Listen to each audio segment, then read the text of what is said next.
ओम नमः सिद्धेभ्यः।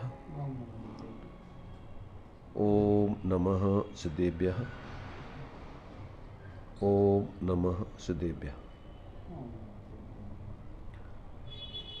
मंगलम भगवान वीरो मंगलम गौतम मुनि मंगलम कुंद कुंदाद्यो जैन धर्मोस्तु मंगलम सर्वमंगल मांगल्यम सर्वकल्याणकारकम प्रधानम सर्वधर्माणां जैनम जयतु शासनम जैनम जयतु शासनम। श्री अरहंत सदा मंगलमय मुक्ति मार्ग का करें प्रकाश मंगलमय श्री सिद्ध प्रभु जो निज स्वरूप में करें विलास। शुद्धात्म के मंगल साधक साधु पुरुष की सदा शरण हो धन्य घड़ी वह धन्य दिवस जब मंगलमय मंगलाचरण हो।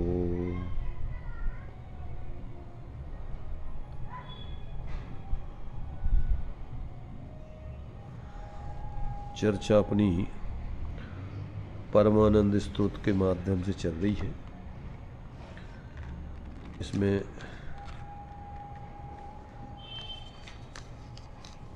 प्रत्येक जीव आनंदमय होना चाहता है, पर वह आनंदमय होने के लिए उसको क्या करना होगा जिसके कारण से वो आनंदमय हो सकता है। तो इसके लिए आचार्यों ने बहुत ही सुंदर सहज स्वाधीन तरीका बतलाया है कि आनंदमय होने के लिए तुम्हें कुछ करना नहीं है बाहर में, एकमात्र तुम्हारा स्वरूप स्वयं ही आनंदमय है और तुम उस आनंदमय स्वरूप को भूल करके और भ्रम में पड़ गए हो और फिर इधर उधर आनंद की खोज करते हुए भटक रहे हो। चूँकि अनादिकाल से जीव संसार दशा में और ऐसे शरीर आदि संयोगों के माध्यम से और मोह राग द्वेष आदि रूप में जीवन जीता हुआ आया है, इसलिए वो अपने वास्तविक स्वरूप को भूल करके भ्रम में पड़ा हुआ है। तो आचार्य कहते भैया तुम अपने भ्रम को तोड़ो और अंतर में झांको, वहाँ तुम्हारा आनंदमय स्वरूप विद्यमान है और तुम्हें कहीं कुछ लेने देने की ज़रूरत नहीं है। सहज ही तुम अपने उस सहज स्वरूप को स्वीकार करके आनंदमय हो जाओ। ये बात जो है आचार्य देव अनेक अनेक दृष्टिकोणों से यहाँ पर समझा रहे। तो अभी यहाँ पर अपने लिए बतलाया था कि वो आनंदमय स्वरूप कैसे प्राप्त हो, किस व्यक्ति को वो आनंदमय स्वरूप ज्ञात होता है, अनुभव में आता है। तो कहते हैं वो आनंदमय स्वरूप तुम्हारे लिए अपने अंतर्मुखी ध्यान के माध्यम से, अपने उस अंतर्मुखी ज्ञान में ही वो अपना आनंदमय स्वरूप भाषित होगा, अनुभव में आएगा। इसलिए तुम अपने ज्ञान को जागृत करके बाहर के संयोग संयोगी भावों में एकत्र बुद्धि तोड़कर और ऐसे अपने उस अंतर में जिसमें से वो ज्ञान प्रतिक्षण उत्पन्न हो रहा है, ऐसे अंदर में उसी आश्रयभूत उस ज्ञायक आत्मा को देखो, जिस उस ज्ञायक आत्मा में से निरंतर तुम्हारा ये ज्ञान ज्ञान ज्ञान उपयोगमय ज्ञान जानने का काम कर रहा है। तो ऐसा आचार्य देव अपने ज्ञान को जागृत करके और अंतर में उस ज्ञान का आधारभूत उस ज्ञायक आत्मा को दिखाने का प्रयत्न कर रहे हैं। कहते हैं जो जैसे अनादिकाल से जैसे जात्यंध जो व्यक्ति होता है उसको सूर्य दिखाई नहीं देता है, ऐसे ही अनादिकाल से इस मिथ्या दृष्टि जात्यंध है। ये जात्यंध का मतलब ही है ये अनादिकाल से अंधा है, इसको अपने स्वरूप का बोध नहीं है, आज तक कभी अपने स्वरूप का बोध हुआ नहीं। इसलिए अब यदि यह जागृत होकर के अंतर में अपने उस ज्ञान चक्षुओं को जागृत करके खोल करके और यदि उसको देखे तो इसके लिए वो अपना ऐसा आनंदमय स्वरूप अनुभव में आएगा, इसकी सारी भ्रांति दूर होगी, फिर इधर उधर के विकल्प भटकन इसकी दूर हो जाएगी। इसलिए कहते हैं उस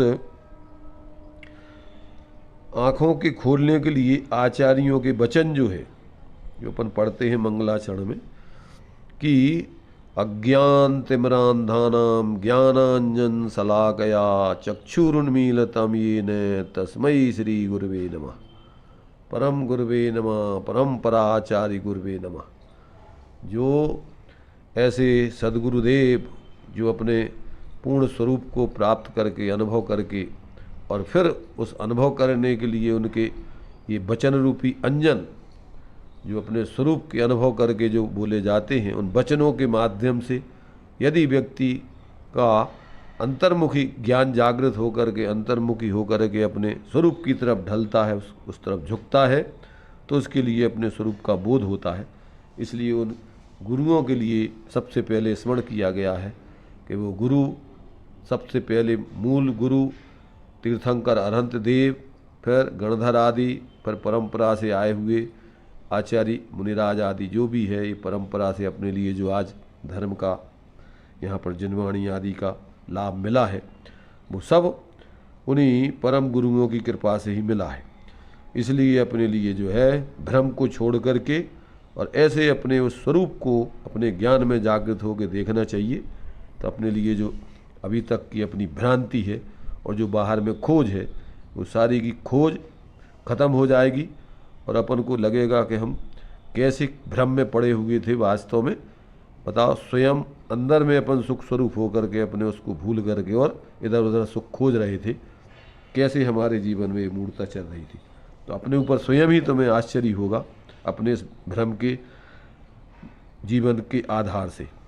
तो अब यहाँ पर जो है इसमें अपने लिए उस ध्यान के माध्यम से 9वें छंद में या श्लोक में आचार्य देव ने बतलाया था कि प्रत्येक आत्मा ब्रह्म स्वरूप है और वो ब्रह्म आनंदमय ही है, और वो इसी अंतर में अपने वर्तमान इस पर्याय में इस शरीर जो धारण किए हुए मनुष्य पर्याय आदि, इसी देह के अंदर ज्ञान लक्षण से लक्षित ऐसा आत्मा व्यवस्थित है। और जब अपन अपने ज्ञान को इधर उधर से हटाकर अपने उस स्वरूप में एकाग्र करेंगे तो अपने लिए अनादिकालीन अपना जो मिथ्यात्व रूपी अंधकार, अज्ञान रूपी अंधकार दूर हो करके और अपना जो है जो अंदर में जाजुल्यमान सूर्य है, एक प्रकार से अपना आत्मा सूर्य के समान निरंतर जो है सपर प्रकाशी है। ये सूर्य तो जो है वास्तव में जिस अंधकार को दूर नहीं करता है, ऐसा अंदर में अपना वो जो है सम्यक ज्ञान रूपी जो है वास्तव में देखा जाए प्रकाश सभी प्रकार के जो है अज्ञान अंधकार को दूर करके और एकमात्र अपने लिए जो स्वरूप बोध कराकर भ्रम को दूर करके और जीवों को जो है सच्चे आनंद का स्वरूप बता करके और उस मार्ग में लगने की प्रेरणा देता है। तो ये उसी बात को जो है क्रम से यहाँ बतला रहे हैं कि जो जीव इस प्रकार से उस ब्रह्म स्वरूप आत्मा को देखते हैं वो आनंदमय है। तो कहते हैं वो उनका अनादिकालीन जो है वो मिथ्यात्व का और अज्ञान का अंधकार दूर होकर के और सम्यक ज्ञान का प्रकाश होता है, सम्यक्त का उद्भव होता है और क्रमशः फिर अपने उस स्वरूप के आश्रय से सम्यक चारित्र पूर्वक इस जीव का संपूर्ण राग द्वेष आदि का अभाव होकर उस आत्मा की स्वाश्रित मोक्ष मार्ग रूप, धर्म रूप, शांति रूप, निराकुलता रूप ऐसी जो दशा है क्रम से उसी के माध्यम से बढ़ते बढ़ते पूर्ण स्वाश्रित दशा होकर के वो आनंदमय परिणति हो जाती है और वही वास्तव में प्रत्येक जीव को करने लायक है। तो यहाँ देखिए अब इस 10वें कलश में उसी बात को आचार्य देव स्पष्ट कर रहे हैं कि जिन जीवों ने ऐसे उस आनंद स्वरूप आत्मा को पाने की जो विधि ध्यान है, ऐसे उस ध्यान को अपने जीवन में प्रकट करते हैं तो उनका मन शांत हो जाता है, विलीन हो जाता है, एक प्रकार से संकल्प विकल्प खत्म हो जाते हैं और तत्क्षण जो है वो अपने शुद्ध आत्मा को चैतन्य लक्षण से लक्षित अनुभव में लेता है और उसका जीवन निहाल हो जाता है। ये बात जो है अब आचार्य देव 10वें कलश में कहते हैं। 9वें कलश में ये बात बतलाई थी कि माने ध्यानहीन पुरुष उसको प्राप्त नहीं कर सकता है। जिस प्रकार से जन्म से अंधा, अनादिकालीन से मिथ्या दृष्टि जीव नित्य निगोद में रहते हुए निकल के आया, तो जब तक उसके लिए ऐसा ज्ञानियों का सानिध्य प्राप्त होकर और अपने ज्ञान में ऐसी जागृति होकर उस भ्रम को नहीं तोड़ता है और अंदर में जो ज्ञान लक्षण से लक्षित आत्मा की तरफ अपनी दृष्टि करके उसका अनुभव नहीं करता है, तब तक उसका जो है भ्रम दूर नहीं होता है और अपने उस आनंद स्वरूप आत्मा की अनुभूति पूर्वक उसके लिए जो है धर्म की या मोक्ष मार्ग की या सुख की प्राप्ति नहीं होती। तो अब देखिए इसमें 10वां कलश है। अब उसी बात को कहते हैं कि जो जीव जिस ध्यान के माध्यम से उस अपने स्वरूप को जाना जाता है, ब्रह्म स्वरूप आत्मा का अनुभव किया जाता है, वो ब्रह्म स्वरूप आत्मा ऐसे जीवों को प्राप्त होता है। 10वां श्लोक है, तद्ध्यान क्रियते भव्यै मनो येन विलीयते तत्क्षणं दृश्यते शुद्धम चिच्चमत्कार लक्षणम। अर्थात हिंदी इसका हुआ, मन स्थिर करने भवि जीव शुद्ध ध्यान जब करे यति तत्क्षण चिच्चमत्कार बान चेतन का लक्षण पहचान। कहते हैं जो जीव क्या करते हैं, तद्ध्यानम क्रियते, उस आत्मा का ध्यान करते हैं। जो भव्य जीव अपने उस आत्मा का ध्यान करते हैं तो कहते हैं इन मनोविलीयते, उसका मन विलीन हो जाता है, खत्म हो जाता है, शांत हो जाता है, रहता ही नहीं। और फिर क्या होता है, तत्क्षणम दृश्यते शुद्धम चित् चमत्कार लक्षणम, चैतन्य चमत्कार चैतन्य लक्षण से लक्षित ऐसा वह अपना चैतन्य स्वरूप शुद्ध आत्मा तत्क्षण उसकी दृष्टि में आता है, अनुभव में आता है, ऐसा जानना चाहिए। देखो यहाँ पर अपने लिए मन अपन को ये बताया जाता है कि जब तक ये जीव मन और इंद्रियों का विजेता नहीं होता है तब तक उसको आत्मा के दर्शन नहीं होते।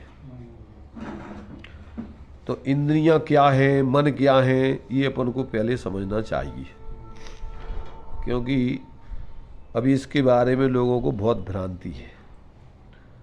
देखो इंद्रिय और मन इसके दो भेद हैं, दो भेद हैं सबके। 5 इंद्रियां हैं, 3 और 1 मन है। तो एक तो है जो शरीर की रचना रूप इंद्रिय और मन, वो तो पौद्गलिक है। और फिर जो इस प्रकार से जो जीव होते हैं, माने जिनके लिए शरीर प्राप्त होते हैं संसार दशा में, 1 इंद्री, 2 इंद्री, 3 इंद्री, 4 इंद्री, 5 इंद्री, असंगी, संगी आदि। तो अब इसमें क्या होता है कि जीव का जो उपयोग है, ज्ञान है, क्षयोपशम ज्ञान है, वो क्या करता है कि संसार दशा में ये शरीर के साथ और कर्मों के साथ एक क्षेत्र अवगाही संबंध होने से इसका जो है निमित्त नैमित्तिक संबंध से जब ये अपना ज्ञान लक्ष्य उपयोग जो इसका क्षयोपशमिक ज्ञान आदि है, जब ये क्या करता है, परलक्ष्य करता है, तो इसके लिए जो है द्रव इंद्रिय और द्रव मन आदि का अवलंबन लेकर के ये बाहर में इसकी जानने की प्रवृत्ति होती है। तो ये द्रव्य मन और द्रव इंद्रियां तो हैं अचेतन एक प्रकार से शारीरिक। ये तो है जब अपन अपने क्षयोपशमिक ज्ञान को और अपना उपयोग जब जिस इंद्री का विषय और मन आदि का विषय जो होता है जब उसमें लगता है तो ये मन नाम प्राप्त करता है। और यदि मन नाम प्राप्त करता है, इंद्री नाम प्राप्त करता है, तो यदि अपना ये ज्ञान इंद्रियों के विषय को ग्रहण ना करे, मन का विषय संकल्प विकल्प जो अपन को होता है वो विषय ग्रहण ना करे, तो वो ज्ञान तो आत्मा का है, आत्मा ही है। क्या है, अपना जो ज्ञान है वो लब्धि उपयोग रूप में परिवर्तन करता है। तो लब्धि माने क्षयोपशम ज्ञान की प्राप्ति और उपयोग माने उस क्षयोपशम ज्ञान का व्यापार, जानने रूप में व्यापार। अब वो जानने रूप में व्यापार 2 प्रकार से होता है। एक इंद्रिय और मन के माध्यम से बहिर्मुखी परद्रव्यों को जानने का, अथवा मन से अपने ही आत्मा के संबंध में शास्त्र आदि के माध्यम से, उपदेश आदि के माध्यम से और विचार करने का। तो ये जो है, ये इंद्रिय और मन, ये वास्तव में तो द्रव्य इंद्रिय द्रव्य मन तो कोई जानते नहीं है, उनमें तो कुछ जानने का कार्य नहीं होता है। परंतु जब अपना उपयोग छाया समय ज्ञान जब इन इंद्रिय और मन के विषयों को ग्रहण करता है तो ये इंद्रिय और मन नाम प्राप्त करता है। तो जब अपना ये ज्ञान इंद्रिय और इंद्रिय के विषयों में ना लगे और सहज रूप से जो ज्ञान आत्मा का है आत्मा ही है, और यदि वो ज्ञान ऐसे अंतर में अपने उस ज्ञान स्वरूप आत्मा को ही देखे, क्योंकि देखने का छद्मस्त का काम एक समय में एक ही एक आदि को होता है, तो ये अनादिकाल से इंद्रिय के विषयों में और मन के विषयों में लग रहा है। इसलिए अपना स्वरूप जो वास्तव में उस ज्ञान में वो ही आत्मा व्याप्ता है। भ्रम से इसके लिए 5 इंद्रियों के विषय, जो ज्ञान के विषय बनने से वो विषय तो रहते हैं बाहर और इंद्रियां रहती हैं द्रव्य इंद्रिय बाहर, परंतु जब वो इंद्रिय का अवलंबन लेकर, मन का अवलंबन लेकर उन विषयों की तरफ लक्ष्य करता है तो वो स्वपर प्रकाशी ज्ञान होने से उस ज्ञान में जो ज्ञेय होते हैं उस आकार वो ज्ञान ढल करके और वो जानकारी करता है। तो ऐसे अज्ञान दशा में जीव को भ्रम हो जाता है। तो ऐसे लगता है जैसे अपन इंद्रियों के विषयों को, मन के विषयों को अपन ग्रहण कर रहे हों। ये भ्रांति जो है जीव के लिए अनादिकाल से चल रही है। अब जब ये आगम से अपने स्वयं के ज्ञान में और स्वयं प्रमाण न्याय के हिसाब से बुद्धि से युक्ति तर्क लगाकर और निर्णय करता है, ज्ञानियों के सानिध्य से इस बात को समझता है, तो इस ज्ञान को ये क्या करता है कि इन 5 इंद्रियों मन के विषयों से हटाकर माने उसको लक्ष्य न बनाकर, और जो आत्मा उस ज्ञान में स्वपर प्रकाश ज्ञान का परिणमन जो होता है उसमें जो आत्मा व्याप्ता है, तो जब ये ज्ञान अपने सहज होकर के उस ज्ञान स्वरूप आत्मा की तरफ ढलता है तो अतीन्द्रिय ज्ञान में वो अतीन्द्रिय आत्मा, वो सहज आत्मा, वो अपना एक रूप आत्मा अपने ज्ञान का अनुभव का विषय बनता है। अब वो कार्य असंगी तक के जीव तो कर नहीं सकते हैं, क्योंकि उसके ज्ञान में ऐसी सामर्थ्य नहीं है कि वो स्वपर का भेद विज्ञान करके स्वरूप की तरफ ढल सके। उनका विषय तो एकमात्र पर लक्ष्य होकर के और बाहर के ही विषय बनते रहते। और संगी जीवों के भी जब तक ये जीव 5 इंद्रियों मन के विषयों की तरफ ही लक्ष्य करता रहता है तब तक उसके लिए आत्मा का अनुभव नहीं होता है। इसलिए इस श्लोक में दिया गया है कि जिस समय ये आत्मा क्या करता है, ध्यान करता है, अर्थात अपने स्वरूप की तरफ उपयोग को एकाग्र करता है, सारे बाहर के विकल्पों को छोड़कर, भेद आदि को छोड़कर, तो क्या होता है कि उसी समय मन विलीन हो जाता है। इंद्रियों का विषय तो छूट ही जाता है और इंद्रियों का अवलंबन छूट करके, उसके विषयों का अवलंबन छूटकर और तत्संबंधी ज्ञान का विशेष परिणमन हटकर और एकमात्र अपने उस सामान्य ज्ञान स्वरूप आत्मा की तरफ ढलकर अभेद होकर के आत्मा की अनुभूति प्रकट होती है। तो ये जो है यहाँ पर कुछ मर्म है, कुछ रहस्य है। जब तक इस रहस्य को व्यक्ति नहीं समझते तब तक भ्रम से ना जाने कहाँ कहाँ भटकते रहते हैं, क्या क्या करते रहते हैं, पर जीवन में शांति नहीं मिलती। जितना जितना प्रयत्न करते हैं, जो अपन पढ़ते हैं कि सुख प्राप्ति हेतु प्रयत्न करते सुख जाता दूर है, क्योंकि इसका प्रयत्न अनादिकाल से बहिर्मुक्ता वाला ही अभ्यास है। इसलिए सहज होने का, अंतर्मुख होने का इसको कभी अभ्यास हुआ नहीं। इसलिए उस जाति का प्रयोग करने के लिए इसके लिए बहुत ज़बरदस्त जात्यंतर पुरुषार्थ करने की जरूरत पड़ती है। तो यहाँ ये कह रहे हैं कि भैया उस ध्यान के बिना आत्मा के दर्शन होते नहीं, और उस ध्यान करने उस ध्यान के लिए आपको पहले ध्येय का निश्चय करना चाहिए और ध्येय का निश्चय होता है आगम से, युक्ति तर्क से, ज्ञानियों के सानिध्य से। आचार्यों ने लिखा, ज्ञानियों ने लिखा कि मेरे निज वैभव का जन्म इन 4 हेतुओं पूर्वक हुआ है। कि पहले तो सर्वज्ञ के बिना इसको बताए कौन, तो पहले तो सर्वज्ञ के आगम से समझे, फिर स्वयं ही उस आगम में बताए हुए विषय को, स्वपर को, 7 तत्व आदि को फिर क्या करे, अपने ज्ञान में पहले निर्णय करे, परोक्ष ज्ञान में, सविकल्पात्मक ज्ञान में, और निर्णय करके और फिर इसके बाद और अन्य अनुभवी ज्ञानियों से भी उस बात को सुने और सुन करके पक्का करे, और पक्का करके फिर सहज होकर के अपने ज्ञान को सहज करके और बहिर्मुखता का पुरुषार्थ ना करके सहज होने का पुरुषार्थ करके और अंतर में निर्विकल्प होवे, तो कहते हैं उसी समय क्या होगा कि जिस समय ऐसा ध्यान जीव करता है, यहाँ जो दिया है कि जिस समय ऐसा ध्यान जीव करता है उसी समय क्या होता है कि इसका मन फिर शांत हो जाता है। मन शांत भयो मिट सकल द्वंद्व, क्योंकि मन का काम है संकल्प विकल्प करते रहना।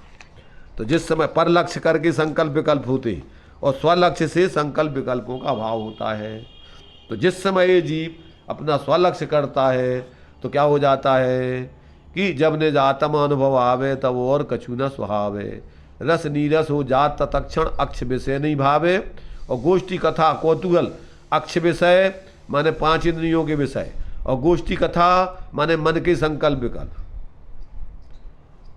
तो जब निज आत्म अनुभव ध्यावे तब और कछु न सुहावे, रस नीरस 5 इंद्रियों के विषय, रस नीरस हो जात तत्क्षण अक्ष विषय नहीं भावे, और गोष्ठी कथा कौतूहल बिगटे पुद्गल प्रीत न सावे, जब निज आत्म अनुभव आवे, राग द्वेष युग चपल पक्ष जुत मन पक्षी मर जावे।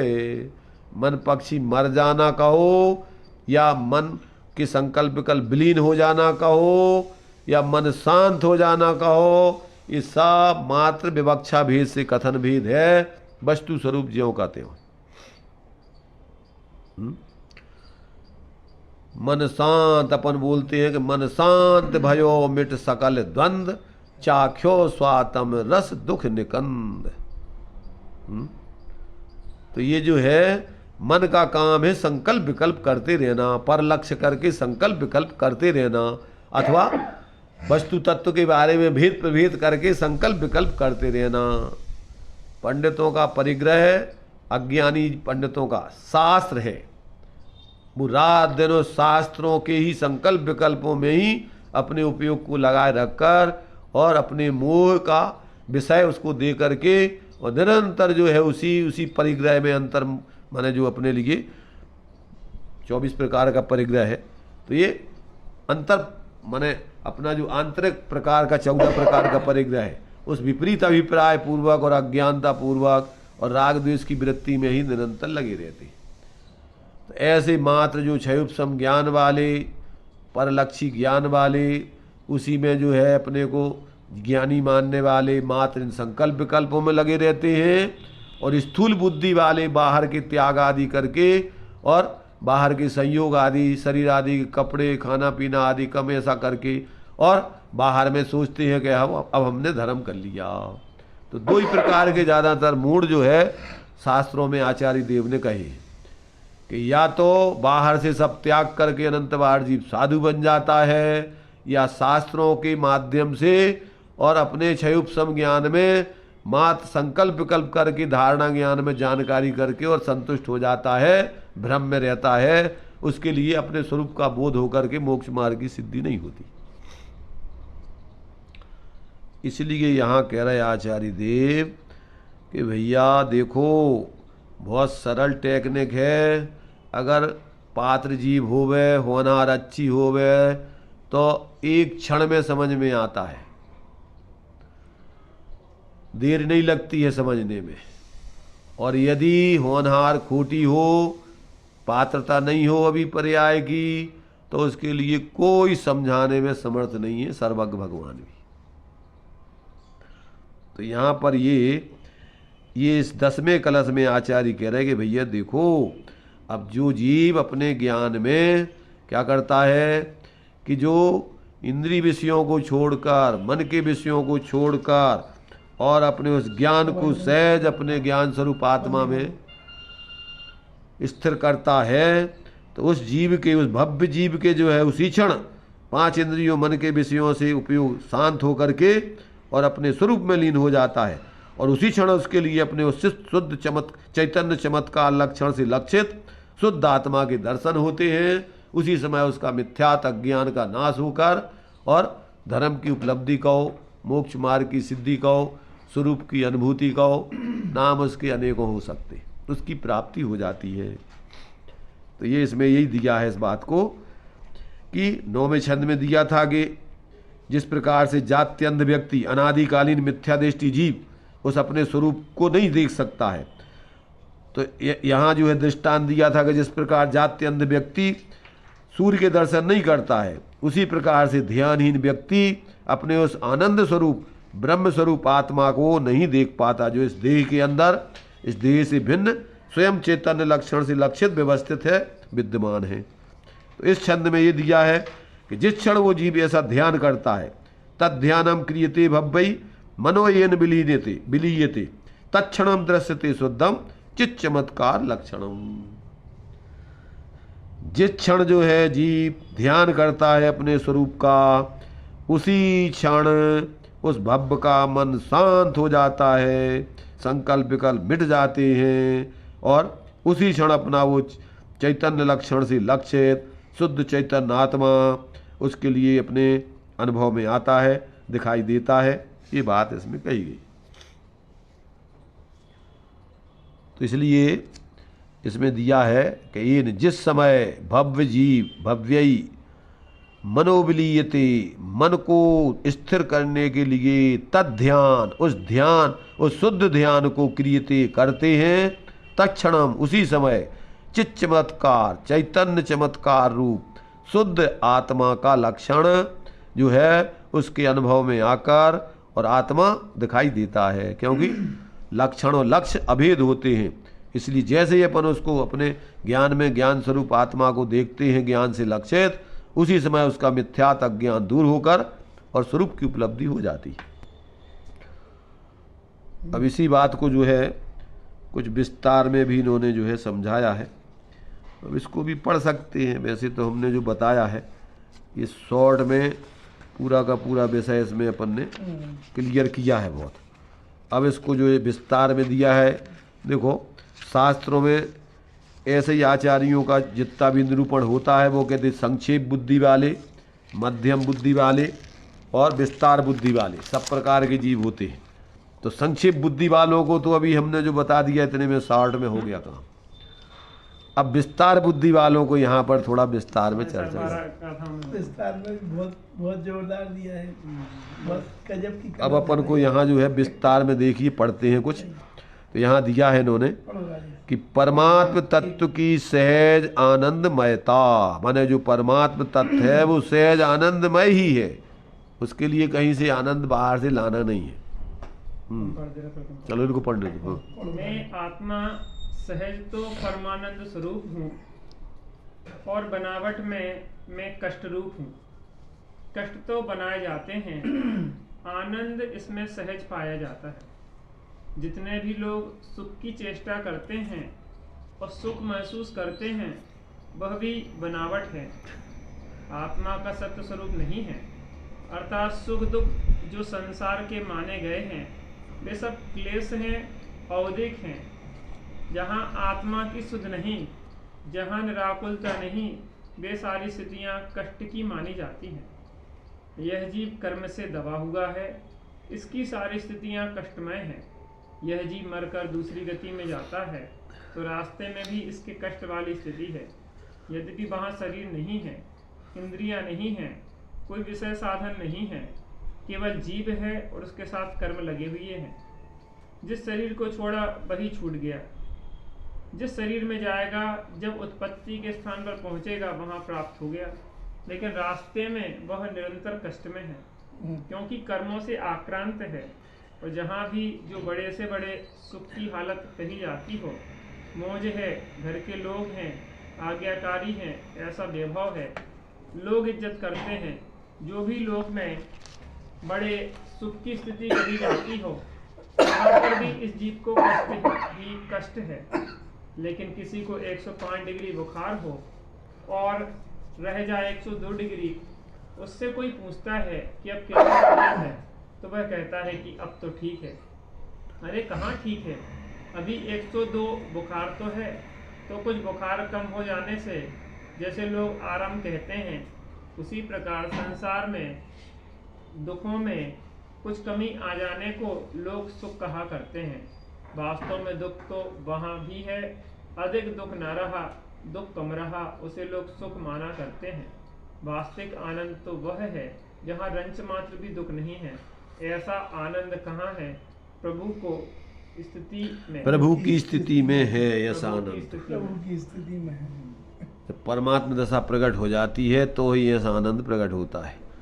अब यहाँ इन्होंने दिया कि भाई देखो, ये जीव संसार में अनादिकाल से दुख में ही कमी बेसी होने पर, कम अधिकता होने पर, उसी में ये सुख दुख की कल्पनाएं करता है। अभी दृष्टांत दिया इन्होंने कि जैसे 105 डिग्री बुखार था, फिर 102 डिग्री रह गया। लोग पूछते हैं कि भाई क्या हाल है, कहते अब ठीक है। तो अभी कहाँ ठीक है? तो ऐसे ही जहाँ पर तीव्र पाप के उदय में संक्लेशित हो रहा है, वहाँ तो सब दुख मानते हैं, परंतु जहाँ पुण्य का उदय है, अनुकूलताएं हैं, थोड़ी अपनी कसाय मंद हो, तो उसमें जीव अज्ञानता से सुख मान लेते हैं। पर वहाँ भी सुख किधर है? जब तक अंदर में अपने उस सुख स्वरूप आत्मा को नहीं देखे, उसका आश्रय नहीं करे, तो कहाँ सुख है? वो सुख, वो जो कम दुख हुआ है, वो भी पर लक्ष्य की तीव्रता और मंदता है उसमें से। अभी स्वरूप का तो उसको लक्ष्य है ही नहीं, पता है ही नहीं। तो वो भी वास्तव में जो कम दुख आया है, चूंकि वो जीव की विकृति है, तो कम विकृति और ज़्यादा विकृति, वो कोई परमे से नहीं आ रहा है। जो भी अपन को जो दुख लग रहा है और जो सुख लग रहा है, वो दुख सुख भी आत्मा की ही विकृत परिणति है। कम ज़्यादा वो अपन तीव्र पर में जुड़ रहे हैं, अति आसक्ति से जुड़ रहे हैं, तो उसमें तीव्र दुख महसूस होता है। कम आसक्ति से जुड़ रहे हैं, कम दुख महसूस होता है। परंतु वो वास्तव में दुख और सुख तो अपनी मिथ्या कल्पना से, अपनी कसाय की तीव्रता मंदता का भाव है, ना कि परद्रव्यों का। और जब अपन अंदर में अपने निष्कसाय रूप आत्मा को देखते हैं, तब अपने लिए वास्तव में वो अतीन्द्रिय आनंद और जो सुख है वो वास्तव समझ में आता है। तो यहाँ पर भी अपन को जो है वो निमित्त उपादान की चिट्ठी में दिया है कि जो विशुद्धता में जो अपने लिए कुछ निराकुलता सी आई है, तो वो स्वभाव की तरफ झुकने से आई है, वो स्वभाव का ही अंश है। और विशुद्धता, परंतु अभी मिथ्यात्व का नाश नहीं होने से महसूस नहीं होती कि वो थोड़ी निराकुलता आ कहाँ से रही। वो पर में से आ रही है कि वो अपन अपनी पर की तरफ कम झुक करके अपनी तरफ थोड़ा झुकाव हुआ है, भले ही तुम्हें पता नहीं है। तो वो भ्रांति जीव को अनादिकाल से ऐसी चल रही। जब वो ग्रंथि भेद हो जाता है, तो फिर वो जीव जब अपने स्वरूप का लक्ष्य पूर्वक कि ये शांति और अशांति अपनी ही वास्तव में स्वाभाविक और व्यावहारिक परिणतियां हैं। क्या कोई अशांति परमे से नहीं आ रही, अशांति भी अपनी व्यावहारिक परिणति है, पर की तरफ तीव्र झुकाव है, और शांति अपन सहज अपनी तरफ झुक रहे हैं। तो ऐसा जब तक इसको तात्विक दृष्टि से निर्णय नहीं होता, तब तक तो यहाँ लोक में भी वास्तव में संसार के सुख दुख को भी ये नहीं समझ पाता सही। और बाहर में मान लो अनुकूलता भी हो गए, अपन पढ़ते हैं कि दाम बिना निर्धन दुखी तृष्णावश धनवान। वास्तव में तो देखा जाए तो दाम बिना निर्धन दुखी नहीं है, और क्या है, तृष्णावश धनवान तो दुखी है, पर दाम बिना निर्धन दुखी नहीं है।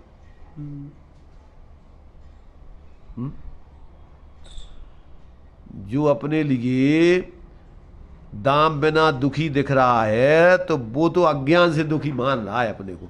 अगर दाम बिना दुखी होवे तो सिद्ध भगवान, अरहंत भगवान, मुनिराज, ज्ञानी धर्मात्मा, वे तो अपना कोई दाम, और माने जो वास्तव में जिनको तत्व ज्ञान है, वे तो उस बाहर से सुख दुख की कल्पना करते ही नहीं है। इसलिए न दाम के नहीं होने से कोई दुखी है, न अपने लिए संपत्ति अधिक हो जाने से सुखी होता है, और न बाहर के संयोग ज़्यादा होने से दुखी होता है। मात्र अपनी मिथ्या कल्पनाओं से जीव दुखी है।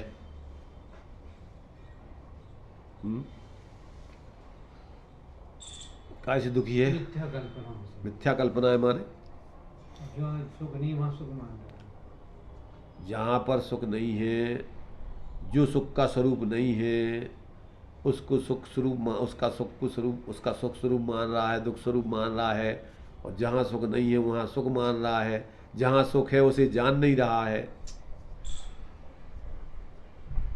अब ये जब तक जीव की ऐसी भ्रांति दूर नहीं होगी, और ये भ्रांति कौन दूर करे? इसकी भ्रांति दूर करे कौन? देखो, असंगी तक की जीवों की भ्रांति तो कोई दूर कर ही नहीं सकता, ना वो स्वयं कर सकता है, ना दूसरे कर सकते। क्यों? कि उसकी उस जाति की अभी पात्रता पर्यागत नहीं है। संगी पंचेंद्रियों में ये कार्य हो सकता है, वो भी जब उनकी तीव्र कसाय, तीव्र मिथ्यात्व का उदय नहीं हो। क्योंकि तीव्र कसाय मिथ्यात्व में तो उसको सही बातें स्वाती नहीं। कसाय मंद हो, मिथ्यात्व का उदय मंद, परिणाम कम चल रहे हो, और थोड़ा मध्यस्थ हो करके उसको फिर तत्व की बात सुनने को मिले, और वो स्वयं फिर विचार करे, और विचार करके फिर सही बात को निर्णय करके, और फिर सारे विकल्पों को परलक्षी छोड़कर अंतर की तरफ अपने ज्ञान को एकाग्र करके, उपयोग को एकाग्र करके देखे, तो सुख का मार्ग प्रारंभ हो। ये कोई उपाय है, और तो कोई उपाय है नहीं। अब इसको छोड़ के बाकी क्या कर रहे तुम जानो, सुखी नहीं हो सकते। एक ही मार्ग है सुखी होने का, त्रिकाल, सभी के लिए, सब क्षेत्रों में, सब कालों में। और जितना भी सुख का मार्ग है वो सब स्वाश्रय से है।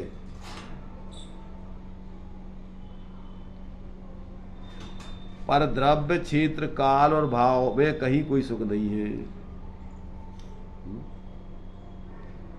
जब तक व्यक्ति ऐसे उस सुख के यथार्थ स्वरूप को नहीं समझता, तब तक उसके लिए कहीं पर भी, कभी भी, किंचित मात्र भी उसके लिए द्रव्य से, कहीं पर क्षेत्र से, कभी भी काल से, और किंचित मात्र भी भाव से उसको सुख प्राप्त नहीं हो सकता है। चाहे आज समझो, चाहे कल समझो, और चाहे अनंत काल में समझो, एक ही मार्ग है सभी के लिए। सब मिथ्या कल्पनाएं हैं, हमाओ तुमाओ धर्म, हमारे तुम्हारे भगवान, ये सब मूढ़ताएं हैं। भगवान सभी कालों में एक जैसे ही होते हैं, वीतराग सर्वज्ञ। हमारे तुम्हारे भगवान नहीं होते हैं, भगवान भगवान होते हैं। और प्रत्येक जीव में भगवान बनने की सामर्थ्य है। भगवान कोई रेडीमेड नहीं रखे हैं कि जो, या कोई खदानें नहीं होती भगवानों की। प्रत्येक जीव भगवान बनने की सामर्थ्य वाला है। अनादिकाल से बनते आए हैं, आज भी बन रहे हैं, अनंत काल तक बनते रहेंगे। ये कभी समाप्त होने वाला नहीं। तो यहाँ उसी बात को लिखा कि भैया, जिन जीवों को इस प्रकार जब तक निर्णय नहीं होगा, तब तक उनको कौन यहाँ पर जो है संसार में जो सुख दुख है वो काल्पनिक है। अपन थोड़ी सी दुख में कमी आई, पुण्य का उदय आया, मंद का साय है, तो अपन ने मान लिया उसमें सुख। फिर ज्यों कहते हो वो तो आंतरिया बुखार जैसा है कि तनक अपने आप थोड़ा मंद हो पड़ता है, तो अपन सोचते हैं उतर गया, फिर ज्यों कहते हो। तो ये जो है यहाँ पर, जब तक जीव इस भ्रम को नहीं तोड़ेगा तत्व ज्ञान के बल से, स्वरूप अनुभव के बल से, तब तक कोई व्यवस्था नहीं है। तो इसलिए इसमें ये दिया है कि ये वास्तव में प्रत्येक आत्मा परमात्मा तत्व रूप सहज आनंदमयता को लिए हुए है, बस उसको भूल करके भ्रम से दुखी है। दूसरा पॉइंट है आत्मा की परमार्थ रूपता क्या है, अब उसको यहाँ पर बता रहे हैं। यही आत्मा प्रभु है, और प्रभु किसे कहते हैं? यही आत्मा जब खालिस मात्र रह जाए, खालिस, केवल, ओनली, सिर्फ, इसके साथ शरीर, कर्म और विषय कसाय के ये भाव ना रहें, खालिस ज्ञान ज्योति ही आत्मा रह जाए, उसका उसका सत्य है। उसका नाम है परमात्मा। कहाँ से हो गए तो? इसमें कुछ नहीं बात। उसका नाम है परमात्मा। उसका नाम है परमात्मा। तो मैं तो खालिस ही हूँ, स्वरूप से मायने मेरे स्वरूप में कोई दूसरी चीज का स्वरूप पड़ा हुआ नहीं है। मैंने प्रत्येक द्रव अपने अपने आप में पूर्ण होता है, उसमें कोई दूसरी चीज होती नहीं है। अब ये जीव है, अजीवों को तो कोई विचार नहीं है। ये जीव है, कल्पना करता अकेला, कोई पर तो अपने में आता नहीं। त्याग उपादान शून्यतपना है, अनादि अनंत सब द्रव्यों में। तो जीव को भ्रम है अकेला बस। मेरी सत्ता है भाई मुझ में है, खालिस तो मैं अब भी हूँ। खालिस तो मैं अब भी हूँ, माने बिल्कुल, माने पर से भिन्न तो मैं अब भी हूँ। लेकिन संयोग बना है, इससे विपरीत प्रभावित हो गया। माने जो संयोग है वो संयोग अलग है, पर इससे अपन विपरीत भाव करने लग गए। विपरीत प्रभावित हो गया, माने विपरीत भाव कर लिए अपन ने, उससे प्रभावित हो हाँ। तो ये श्रद्धा रखनी चाहिए कि जब मैं आत्मा हूँ और केवल अपना स्वरूप रखता हूँ तो नियम से मैं केवल हो सकता हूँ, यानी मैं परमात्म पद प्राप्त कर सकता हूँ। भाई जब मैं कर सकता हूँ, क्या हूँ ऐसा स्वीकार करना है, और क्या हो सकता हूँ। हूँ तो परमात्मा कर सकता हूँ। प्रत्येक जीव जैसा है वैसा स्वीकार करना है, उसी को प्राप्त कर सकता हूँ कह रहे। तो इस प्रकार में परमात्मा पद प्राप्त कर सकता हूँ। माने पर्याय में जो अनादिकाल से अपन को भ्रम से और अपन अन्यथा कल्पनाएं कर रहे, वो कल्पना छोड़ के यथार्थता में आश्रय करके परिणमन करें तो हो जाएंगे। बस परमात्मा हो जाओ। प्रत्येक जीव परमात्मा स्वरूप है, परमार्थित हो, और उसको अपनी पर्याय में अपने ज्ञान श्रद्धा आचरण में स्वीकार कर लेवे तो काम खत्म। इतना सो तो काम है। अब जीवन में ये निर्णय कर ले तो मनुष्य जीवन सफल हो जाएगा। इसमें है मनुष्य जीवन की सफलता। मुझे तो परमात्मा पद की प्राप्ति करनी है, एक ही प्रोग्राम। मैंने प्राप्ति करनी है ये व्यवहार से, प्राप्त है ये परमार्थ से। प्राप्त की प्राप्ति करनी है ऐसा कहो, ये व्यवहार नहीं प्राप्त की प्राप्त है ये परमार्थ है, प्राप्ति करनी है ये पर्याय व्यवहार है। और बाकी तो यहाँ रहते हैं, करने पड़ते हैं तो किए जा रहे हैं, पर उद्देश्य में एक ही बात रहे कि मुझे तो परमात्म स्वरूप होना है। अगर ये भीतर में बात आ गई तो यही सम्यक है, यही ज्ञान है और इसी में जीवन की सफलता है।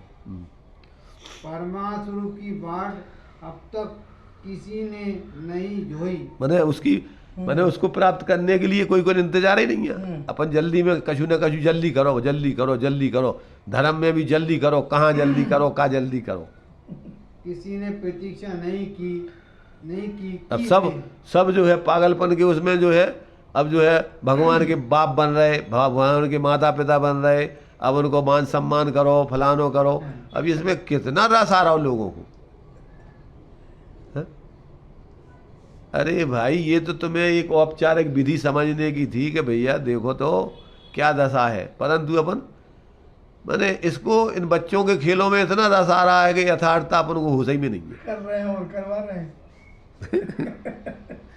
और इसमें बड़ा अपने आप को माना गर्व महसूस कर रहे, अज्ञान के भावों में, कसाय के पोषण में, और अपना गर्व महसूस कर रहे। अरे भाई करो, पर करते हुए अपन समझो कि ये तो वास्तव में एक औपचारिक व्यवस्था है। परमार्थ से तो तुम्हारा स्वरूप परमात्मा स्वरूप है, और उसका अवलंबन करके जियो, ये परमात्मा बनने की विधि है। मैं परमात्मा स्वरूप बनूं, उसकी बाट जो है तब तो ऐसी स्थिति आए कि मैं परमात्मा पद प्राप्त करूं। और ये बाट तभी जो ही जा सकती है जब भीतर में यह बात बसी हो कि मैं आत्मा हूँ। शरीर तो लगा हुआ है, ये शरीर सदा के लिए अलग हो सकता है, अलग है और अलग हो सकता है। बराबर। कर्म तो लगे हुए हैं, भिन्न है, दूसरी चीज है। लगे हुए हैं और भिन्न है, दूसरी चीज है। ये सदा के लिए अलग हो सकते हैं। और जब कर्म हो जाएंगे तो जितने ये विकल्प विचार की तरंग उठती है, ये कर्म की झांकी हो। कर्म की झांकी ही तो है, कर्म की झांकी तो एक नाटक ही तो है, और क्या है। जहाँ कर्म दूर हो गए तो फिर विषय कसाई कहाँ ठहरेंगे। जैसे दर्पण के सामने हाथ किया तो हाथ की छाया आई, हाथ हटाया तो हाथ हटा लिया तो ये छाया अलग हो गई। ऐसे ये कर्म और शरीर जो कि भिन्न चीज है, ये अलग हो ही जाए तो फिर ये विभाव परिणाम विकार अपने आप बेकार परिणाम होने नहीं रहेंगे। है। जब ये तीन चीजें ना रही तो शरीर ना रहा, कर्म ना रहा, विभाव और विभाव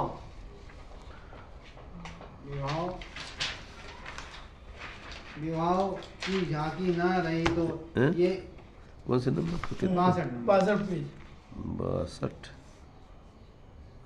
ऊपर 62 पता चलो कोई भी वो जो दो पन्ने खुल रहे होंगे। एक मिनट। हाँ देखते।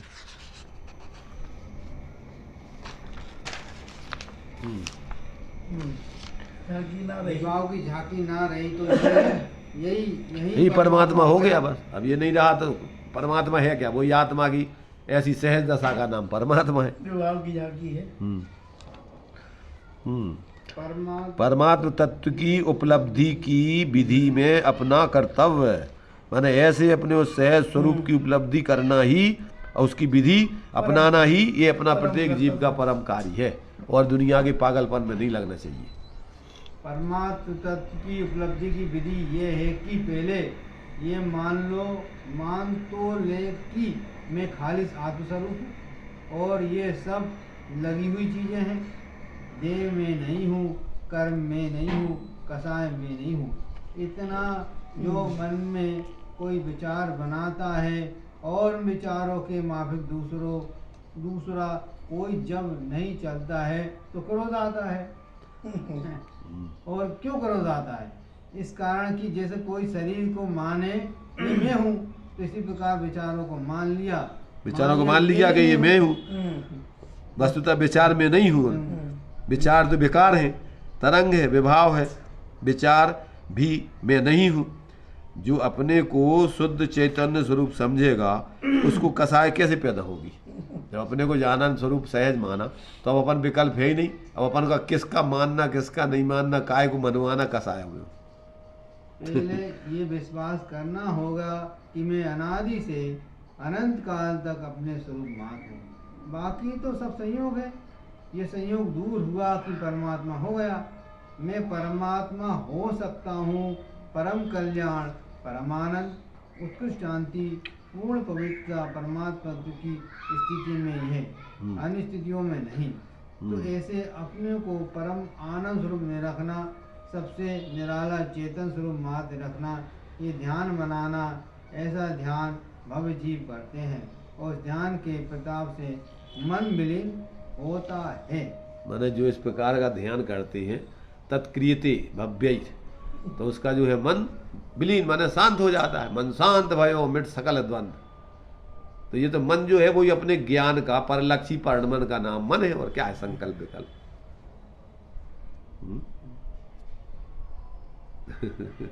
परलक्षी ज्ञान में क्या होगा? तो इसलिए जो है मन जो है इंद्रिय ज्ञान का हो, मन ज्ञान का हो, ये सब ज्ञान का परलक्षी परिणमन है। और जहाँ वो अपना स्वरूप सब ज्ञान जब इंद्रियों मन के अब अपन को जो है देखो द्रव्य संग्रह जी में ये सब विधि बताई है। माँ चिट्ठय, माँ जम्पय, माँ चिंतय। शरीर का अवलंबन मत करो, वचन का अवलंबन मत करो, मन का मत करो। पहले इसके क्या बताया? माँ मुज्जय, माँ रज्जय, माँ दुस्सय। वही चीज है। राग मत करो, द्वेष मत करो, मोह मत करो, काय में किसी में भी। तो क्या होगा? मन शांत हो जाएगा। अपापम भी रहो, अपापम भी रहो, इनमें हो परम जाना। बस इतना शुद्ध धर्म है। अद्भुत है वास्तव में। देखो हम आपको सारी परेशानी मन के द्वारा ही हो रही है। मन जहाँ निष्क्रिय हुआ वहाँ अंतर्दर्शन होता है। अंतर्दर्शन आत्मा का दर्शन, अंतर्दर्शन यानी आत्मा के दर्शन। और जब तक ये मन चंचल है, अपनी क्रियाएं कर रहा है, तब तक इसको आकुलता बनी हुई है। अब ऐसा कुछ साहस करना है कि हम इस मन की बात ना मानेंगे, मन को मन में रोक दूंगा, मन को मैं रोक दूंगा। मन को मैं रोक दूंगा, मुझे कुछ नहीं सोचना है, कोई बात भी का तो विचार- नास्ती से तो ऐसा कहा जाएगा, ऐसा नहीं करना है। पर तुम ज्ञान स्वरूप हो, बस अपने ज्ञान स्वरूप ये देखो, बस होगा मन रुक जाओ, क्या होते हैं। कोई बात का विचार नहीं करना है। ये यदि धर्म धर्म लाभ- का लाभ लेना चाहते हो तो एक बार कभी तो ऐसे पक्के बन जाओ कि मैंने देख लिया सारा जगत, सारा संसार, सारे सब क्लेश से अब भिन्न जान था। लियो संसार। मुझे अपने मन से किसी को नहीं, अब मुझे किसी को नहीं देखना, देखना है, सब देख चुके हैं हम। किसी का विकल्प नहीं करना है, किसी का भी ज्ञान नहीं करना है। बस ऐसा भाई के ज्ञान से सुन तो रह जाऊं। मैंने जो हमने एक वो लिखी थी ना, चलो चले सखी अपने देश, बहुत रह लिया अब परदेश, भीड़ भाड़ यहाँ आठों याम, मचा हुआ है क्या कोहराम, दिखती नहीं शांति लवलेश, चलो चलो सखी अपने देश। तो अपने ही को समझाने के लिए, मोह को समझाने का ज्ञान का प्रकरण, तो अपने लिए माने यहाँ ना कोई अपना है, लगता सब जग सपना है, अरे यहाँ नहीं कोई विशेष, चलो चलो सखी अपने देश। चहु गति फिरे रखे बहु भेष, भोग लिए भव दुख अशेष, नहीं रही कोई इच्छा शेष। अब क्या बाकी रह गया है, चलो चलो सखी अपने देश। अब अपनी परिणति को अपने ज्ञान से अपन संबोधन कर रहे हैं। और कितना प्यारा अपना देश, जहाँ नहीं है दुख का लेस, अरे वहाँ तो सब अखिलेश। सब परमात्मा स्वरूप है, चलो चलो सभी अपने देश, बहुत रह लिया, बाहर भटकते भटकते अनंत काल हो गया। मन की क्रिया से रहित तो रह जाऊं, ऐसा कोई ध्यान तो बनावे तो अपने आप में अपने अंतरंग में परमात्मा स्वरूप के दर्शन होंगे। विधि यही है, जो कर सके सो पार हो जाए, योगदान करते हैं जो पाव, जो कहते हैं ना, जो क्या करते पावे सो पा, क्या है वो पार जागे सो पावे, क्या सोवे सो खोवे। विधि यही है, जो कर सके तो पार हो जाए, योगी जन करते हैं इस विधि को तो वे जगत से पार हो जाते हैं। तो ये बात जो अपने हित की है और अपने द्वारा साध्य है, करना चाहे तो कर सकते हैं। बस अब तुम्हारे ऊपर है, कोई दूसरा तो इस पे दबा जबरदस्ती को कार्यक्रम करेगा। स्वतंत्रता है, ये तो धार्मिक स्वतंत्रता है और विवेक की बात है, और इसमें कोई रूढ़िवादिता और कोई हाँ ढकोसलाबाजी नहीं है। इसमें तो पूरा सीधा वैज्ञानिक सीधा। जीवन है, सहजता का। सीधा सीधा। तो मन को विलीन करने के उपाय का अनुशासन, माने अपन मन विलीन कैसे हो, उसका किस प्रकार से अपन को जीवन में परिवर्तन करें, अब वो बता रहे भैया। सुख के लिए अनेक उपाय किए, उनमें तो सुख अब तुमने जो है, अब तुम कम से कम अपने में निर्णय करोगे, तुमने भैया में तक खूब कर ले, सुख प्राप्ति हेतु प्रयत्न करते सुख जाता दूर है, लक्ष्मी बड़ी, अधिकार, परिवार, कुटुंब क्या है, इसमें कुछ नहीं मानेंगे। संसार का बढ़ना रे नरदेह की यह हार है। क्या एक क्षण तुझको जरा इसका विवेक विचार है। निर्दोष सुख निर्दोष आनंद लो जहां भी प्राप्त हो, वह दिव्य अंतस्तत्व जिससे बंधनों से मुक्त हो। भैया सुख के लिए अनेक उपाय किए, उनमें तो सुख ना मिला। एक इस उपाय करके और देख लो थोड़ा। देख लो, अबे तक तो देखो। जो तुमने देख लो, अब जो और कर लो एक उपाय। कितने विलक्षण आनंद का अनुभव होता है। ऐसा मन बनावे, धर्म पालन के लिए हम प्रतिदिन 1.5 से 2 घंटा समय देते हैं। कोई 5 मिनट में मतलब ऐसा- धर्म को तो समय तो देते हैं, हाँ। पर जितने देने होते नहीं देते। 5 मिनट देते, अपने को भी देखने का प्रयत्न नहीं। कोई है ना विषय की, ये सब जो है ना इसमें पर कोई 5 मिनट ऐसा भी समय दे, मंदिर में बैठकर या घर में ही बैठकर या दुकान वगैरह में ही बैठकर अथवा किसी भी समय रात के समय लेटे हुए भी करे, आसन की भी कोई जरूरत नहीं है। कोई आवश्यकता नहीं है। जैसे ही पड़े हो, बड़ा ढीला, वैसे ही पड़े रहो, आलसी हो तो कोई बात नहीं, या शरीर तुम्हारा बीमार है कैसा हुए, बड़ा ढीला शरीर करके बस। जाए। अब अपन को क्या है, सब तरफ से अपने उपयोग को हटा लो। मन बना लीजिए कि मुझे किसी के विचार नहीं करना है। कोई मेरे ज्ञान में मत आए, ऐसा किया जा सकता है। और जब इस तरह का मन निष्क्रिय बनेगा, वे बनेगा कोई सेकंड, कुछ सेकंडों को बनेगा, 50वां भाग मैंने थोड़े सेकंड को, थोड़े समय को बनेगा। लेकिन इतनी देर को भी अगर मन निष्क्रिय हो सका तो अंतस ज्ञान ज्योति के दर्शन हो जाएंगे। क्षण भर निज रस को पी चेतन, मिथ्या मल को धो देता है। अनुभव की बात लिख रहे हैं। अंत ज्ञान ज्योति के दर्शन होंगे और परमात्मा की जाति का आनंद अनुभव में आएगा। तब उस समय समझिए कि मुझे सम्यक्त का अनुभव हुआ है और मैं सदा के लिए संसार के संकटों से अब पार हो जाऊंगा। इतनी बात के लिए करने पड़े बहुत बहुत काम पड़ेंगे। इसके लिए आपको क्या है कि अभी तक जो जितने पापड़ बेलते रहे, थोड़ा उनकी तरफ से थोड़ा प्रसाद करना पड़ेगा, कुछ नहीं करने का। ये भी बहुत बड़ा काम है। एक क्षण को भी मैं मन को निष्क्रिय बनाऊं, कुछ भी जगत मैंने आदमी सोचते हैं कि भैया शरीर से कछु नहीं करें, बोले नहीं, अब पर सोचेगा अब बहुत नहीं, फिर वो होते अब फिर तो अरे फिर तो हम कछु काम ही निठल्ले हो गए, फिर तो कैसे लगाते। कुछ भी जगत के विकार पदार्थ का विचार मन में ना लाऊं, ऐसा बनने के लिए स्वाध्याय, सत्संग, चिंतन और रोज रोज करीब आधा घंटे का इस तरह का अभ्यास, तब जाकर किसी दिन कोई क्षण ऐसा मिलेगा कि मन में निष्क्रिय हो जाएगा और उस समय आत्मा की विशुद्ध आनंद की अनुभूति होगी। ऐसा ध्यान भक्त जन करते हैं। इसके प्रसाद से ये मन विलीन हो जाता है और उस समय शुद्ध चेतन चमत्कार स्वरूप ये निज ब्रह्म का दर्शन होता है। आनंद बाहर कहीं नहीं है और पर अपने आप का आनंद तो तब मिले जब बाहर का ख्याल छूटे और केवल आत्मा की ही शुद्ध हो।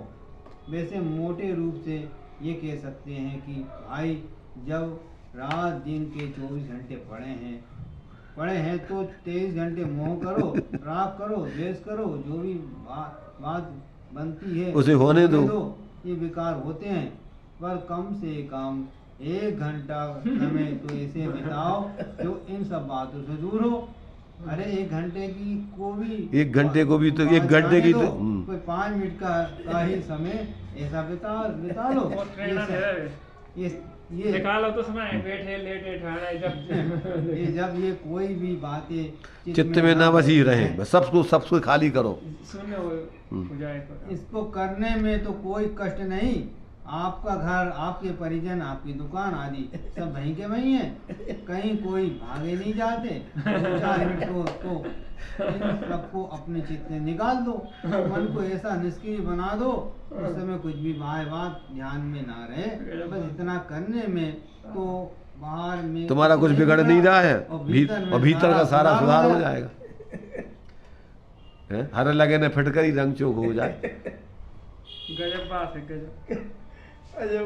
बस इतना एक पॉइंट और है ये।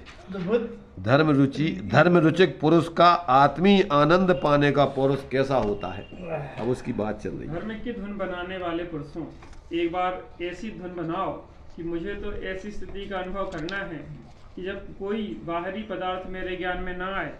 चलो खुद का भी ज्ञान मतलब विचार करने वाला, खुद के विचार भी नहीं करे हम, किसी का मुझे ज्ञान ही नहीं करना है, लेकिन बाहरी पदार्थों की जानकारी आप रखेंगे तो खुद का ही ज्ञान बनेगा। मैंने वो खुद का ही ज्ञान बाहरी पदार्थों में लगा रहेगा। खुद का भी ज्ञान न जगे, खुद के ज्ञान की भी इच्छा मत रखें। हाँ, मैंने विकल्पों में अपने के बारे में भी सोचने का मत सोचो। सम ज्ञान से मन से विचार करने का मत सोचो। बाहरी पदार्थों के ज्ञान की भी इच्छा मत रखें। अगर नहीं बन सकता आत्मा का ज्ञान तो न बने, मगर मुझे दूसरे का भी ज्ञान नहीं करना है। ऐसी जानकारी में शून्य बन सके तो आत्मा की जानकारी बनेगी। नए अपन को शून्य, नए से अपन को सब खाली कर दो और अपने बारे में नहीं सोचना हमको। अपन स्वयं ही है, क्या सोचना उसके बारे में। और आत्मी आनंद का अनुभव होगा। क्या है यह चैतन्य चमत्कार मात्र। सिद्ध भगवान में किस प्रकार का आनंद है। मोही जन तो यह सोचते हैं कि यहाँ न भोजन है, न मकान है, न कुटुंब है, न व्यापार है, न सभाएं होती है, न इज्जत है। यही तो बताया है कि सिद्ध का आत्मा के मैंने उन्हें सिद्धों के यहाँ कुछ तो है नहीं, है कैसे का आनंद होते मुही जन सोचते हैं। अपने आप में अमूर्त हैं, ऐसे अनंत सिद्ध हैं, उनको क्या सुख होता होगा। लेकिन ऐसा वे ही लोग सोच सकते हैं कि जो दुख को ही सुख मान रहे हैं। हाँ थोड़ा दुख कम हुआ तो उसे सुख मान लेते हैं। कोई बेसिक सुख मिला या और प्रकार के दुख न रहे, कम हो गए तो उसी को ही सुख मान लिया। अरे वास्तविक आनंद तो सिद्ध प्रभु में ही है, क्योंकि आत्मा का आनंद ही वास्तविक सुख है और वे निरंतर अपने को अनाकुल ही अनुभव करते रहते हैं। बाह्य पदार्थों का अगर हम ध्यान रखते हैं, बाह्य पदार्थों का आश्रय करते हैं, तो वहाँ क्लेश हुए बिना रह नहीं सकते। कोई ना काई क्लेश होगा, कोई ना कोई क्लेश होगा ही होगा। कोई क्लेश होगा। जैसा कि सभी लोग घर में रह रहे हैं, मगर कोई ना कोई क्लेश हर कोई मानता है। घर में कहीं ना कहीं सबको अपनी अपनी तरीके का क्लेश है। कोई नहीं तो भैया बे हमसे यहाँ सब काया रूठ गए, हमने क्या करना हो। मैं कहीं दोनों से बोले ही नहीं रहे, अब हमें तो उनसे चाहते बनाना। मेरे को यह कष्ट है, मेरे को यह कष्ट है, और उन कष्टों को दूर करने की कोशिश करता है। बहुत प्रयत्न करता है और वो बात ही नहीं कर पाता। कोई तो एक कष्ट मिलता है, मिटता है, कोई तो एक कष्ट मिटता है तो दो कष्ट सामने आते हैं। यह है गृहस्थों की स्थिति। और असलियत में देखो तो ना वहाँ एक कष्ट है ना दो। राग बनाए हैं इसलिए कष्ट मालूम होता है, राग ना हो तो किसी प्रकार का कष्ट नहीं।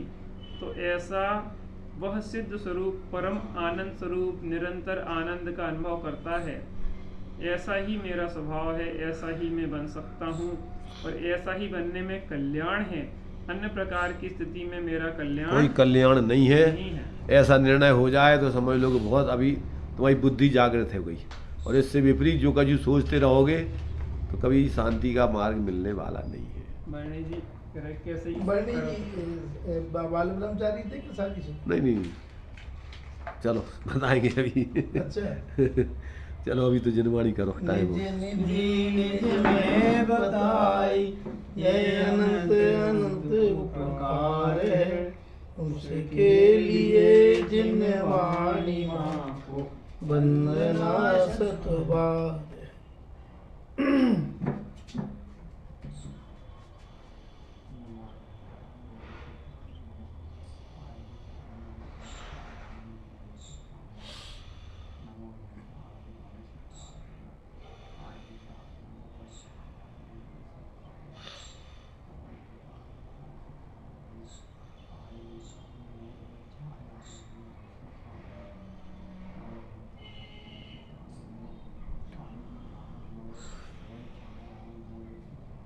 द्वादशांग जनवाणी माता की पंच परमेष्टि भगवान।